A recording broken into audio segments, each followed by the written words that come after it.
Katabi ko sa parkingan for today, Brixton Felsberg 125. Para siyang TMX. Pero pang-kwan siya, dual sport yung gulong niya, pang off-road. Ang tawag sa mga ganito, scrambler. Yung scrambler pang off-road. Maganda siya. Ganito yung mga gusto ko na motor, yung kwan lang. Kunti lang ang plastic, dito lang yung plastic niya, oh. Yan, paludo, stainless. Pero pinintahan. Yan ang motor, kunti lang ang plastic. Yung pinta niya pang military.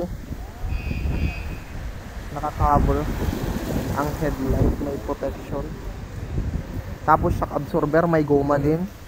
Protection sa mga alikabok para mas matagal masira yung kan.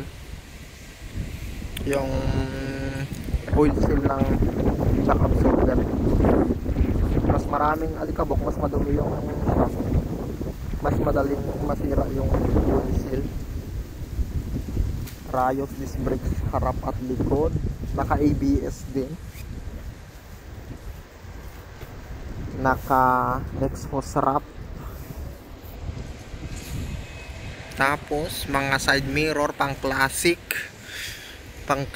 na side mirror. Malaki yung lagay ng brake fluid. ABS yan, ABS doon sa likod, ABS din yan. Disc brake, ABS, napakaangas. Naka dual sport na gulong. TMX